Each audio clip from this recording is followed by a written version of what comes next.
क्या आपके घर में कूलर है? Desert cooler? अगर है तो आपको पता होगा कि ये जो कूलर है ये गर्मियों के दिनों में जब बहुत ज़्यादा गर्मी होती है लेकिन ह्यूमिडिटी कम होता है, ड्राई गर्मी, उस समय ये कूलर बहुत आरामदायक हवा देती है। लेकिन बरसात के दिनों में जब ह्यूमिडिटी बहुत ज़्यादा होती है उस समय ये कूलर ठीक से काम नहीं कर पाता है, मतलब ठंडा नहीं कर पाता है। ऐसा क्यों? यही है आज का इस वीडियो का सवाल कि ऐसा क्यों होता है। तो इस सवाल के जवाब को ढूंढने से पहले हमें तो ये समझना होगा कि आखिर ये डेजर्ट कूलर जो है ये काम आखिर कैसे करता है। और यहाँ पर मैं आपको बता दूं, चूँकि ये बहुत ही ड्राई गर्मी के दिनों में बेहतर काम करता है, इसीलिए इसके नाम में देखिए डेजर्ट है।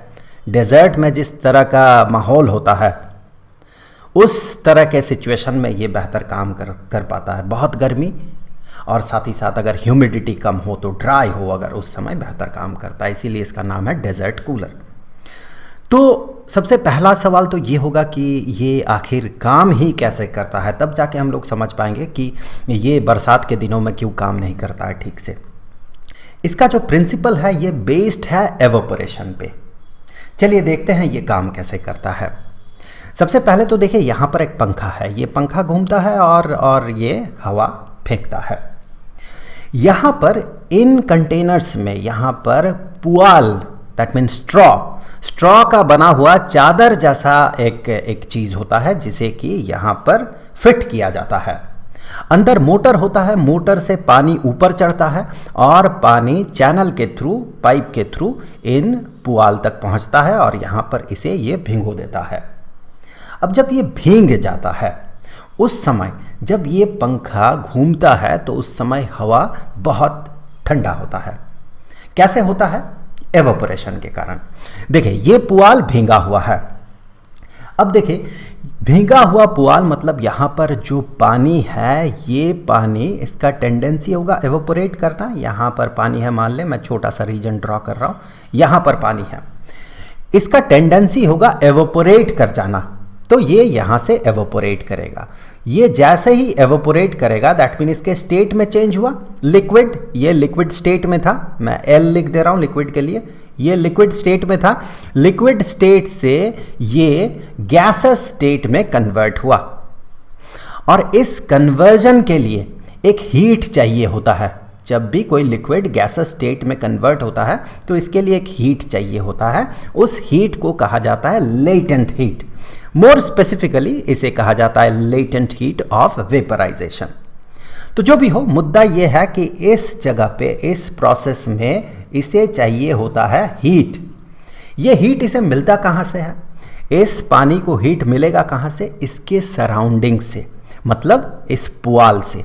तो यहाँ से ये हीट एनर्जी को ड्रॉ करता है, हीट एनर्जी को ड्रॉ करता है और इसके स्टेट में चेंज होता है और लिक्विड से ये गैस स्टेट में कन्वर्ट होता है और ये एवोपोरेटेड हो जाता है।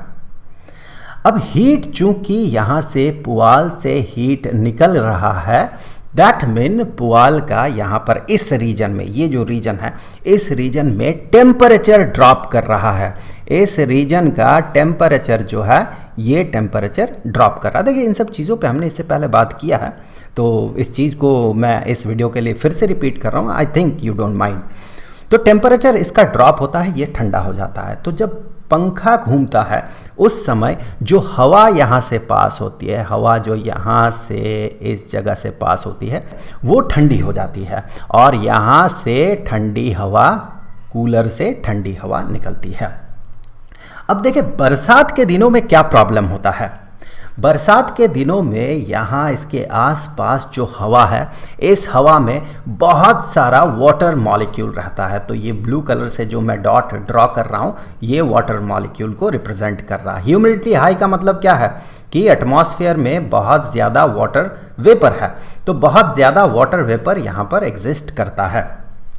अब देखिए ऐसा होने से क्या होता है, जो लिक्विड यहाँ पर है, जो पानी यहाँ पर है, इस पानी को एवोपोरेट होने में प्रॉब्लम होता है, एवोपोरेट नहीं हो पाता है ठीक से, इसका रेट ऑफ एवोपोरेशन कम हो जाता है।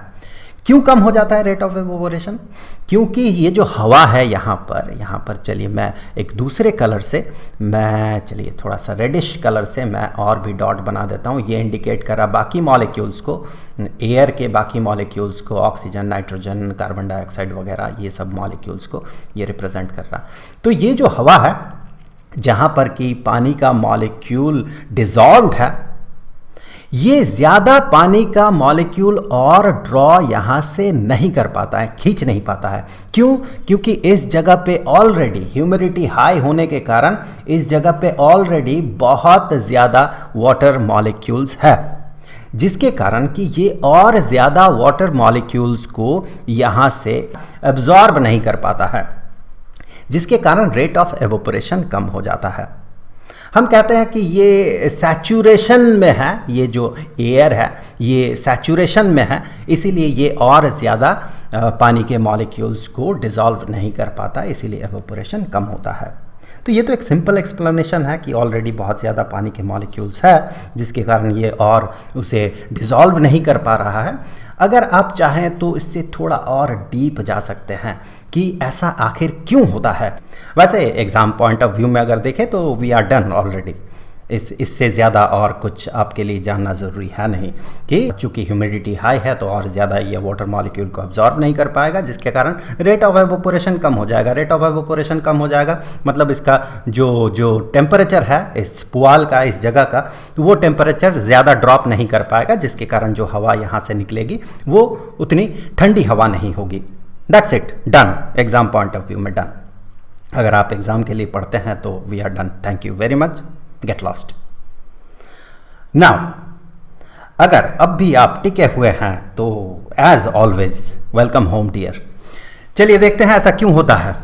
ओके, 2 कंटेनर मैं लेता हूं। This is the first container, this is the first container. इसमें थोड़ा पानी है, इसमें थोड़ा सा पानी डाल देते हैं, इतना सा पानी है। अब क्या करते हैं हम, इसे चलिए बंद कर देते हैं, ढक्कन लगा देते हैं, बिल्कुल सील्ड कर देते हैं। इसे ढक्कन लगा दिया हमने इस पर। ओके, अब क्या है, इसे चलिए मैं कॉपी कर लेता हूँ। 2 कॉपीज़ चाहिए मुझे, तो इसे मैंने यहाँ पर कॉपी कर लिया। तो नीचे का हिस्सा जो है यहाँ पर 2 बिल्कुल आइडेंटिकल सिचुएशन बनाते हैं। पहले यहाँ पर बहुत सारे वाटर मॉलिक्यूल्स हैं, यहाँ भी बहुत सारे वाटर मॉलिक्यूल्स हैं ऑब्वियसली। अब इस जगह पे पहले केस में थोड़ा बहुत वाटर मॉलिक्यूल रखते हैं, थोड़ा बहुत ही कम। सेकेंड केस में थोड़ा नंबर ऑफ मॉलिक्यूल्स को बढ़ा देते हैं। मतलब ये क्या इंडिकेट कर रहा है, ये इंडिकेट कर रहा है ड्राई गर्मी के दिनों को।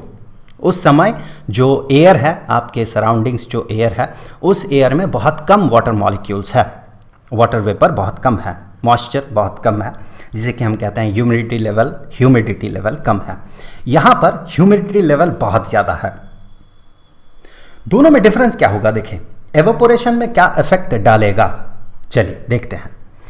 पहले केस में देखें, वैसे एवोपोरेशन होता क्यों है ये तो देख ले एक बार, कि ये जो मॉलिक्यूल्स है पानी के अंदर ये इधर उधर मूव करता है। उनमें से कुछ मॉलिक्यूल्स जिनके पास बहुत ज़्यादा स्पीड है वो ऐसे यहाँ से बाहर निकल जाता है, इस तरह से वो बाहर निकल जाता है, जिसे हम एवोपोरेशन कहते हैं। इस तरह से ये बाहर निकल जाता है, इस सरफेस को तोड़ते हुए, पेनेट्रेट करते हुए।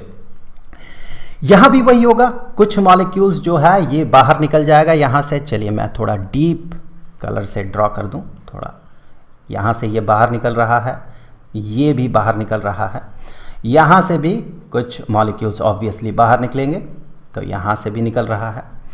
अब आप देखें इसके ऊपर के रीजन को देखें, इस रीजन को देखें, यहाँ पर भी तो मॉलिक्यूल्स है, वाटर मॉलिक्यूल्स, जो कि इधर उधर रैंडम डायरेक्शन में रैंडम स्पीड से मूव कर रहा है। अब इन मॉलिक्यूल्स के पास भी तो स्पीड है, जिसके कारण इसके पास भी एनर्जी है। अब इनमें से कुछ मॉलिक्यूल्स के पास एनफ एनर्जी होगा कि इस सरफेस को, पानी के सरफेस को पेनेट्रेट करके वो पानी के अंदर चले जाए। अगर अंदर वाले मॉलिक्यूल्स के पास काफ़ी ज़्यादा एनर्जी होने के कारण वो अगर इस सरफेस को पेनेट्रेट करके बाहर निकल सकता है, तो बाहर के मॉलिक्यूल्स के पास भी अगर काफ़ी एनर्जी हो तो इस सरफेस को पेनेट्रेट करके अंदर भी जा सकता है वो। तो यहाँ पर बहुत बहुत सारे मॉलिक्यूल्स हैं जिसके कारण कि कुछ कुछ मॉलिक्यूल्स पानी के सरफेस को पेनिट्रेट करके अंदर भी आ रहा है। आप सोचिए यहाँ पर नंबर ऑफ मॉलिक्यूल्स एयर में कम है, यहाँ पर नंबर ऑफ मॉलिक्यूल्स एयर में ज़्यादा है, तो बाहर से पानी के अंदर मॉलिक्यूल के जाने का जो प्रोबेबिलिटी है वो इस केस में ज़्यादा होगा ना, क्योंकि ज़्यादा नंबर ऑफ मॉलिक्यूल्स है तो ज़्यादा चांसेस है कि उनमें से कोई इस सरफेस को पेनिट्रेट करके अंदर चले जाए। यहाँ नंबर ऑफ मॉलिक्यूल्स ही कम है, शायद इस केस में, इस एग्जाम्पल के हिसाब से शायद एक मॉलिक्यूल यहाँ अंदर घुस जाए। यहाँ पर नंबर ऑफ मॉलिक्यूल्स बहुत ज़्यादा है तो उससे ज़्यादा नंबर ऑफ मॉलिक्यूल्स अंदर जा रहा है।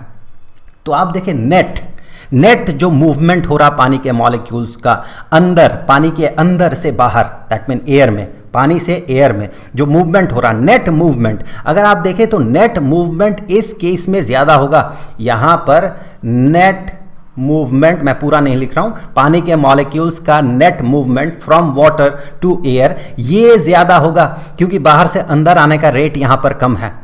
बाहर से कम मॉलिक्यूल अंदर आ रहा, यहाँ बाहर से अंदर की तरफ मॉलिक्यूल्स ज़्यादा आ रहा। मतलब जो बाहर निकलने का रेट है, पानी से बाहर निकलना, यही तो एवापोरेशन है, पानी से एयर में जाना, यही तो एवापोरेशन है। तो एवापोरेशन जो है सेकंड केस में, एवापोरेशन का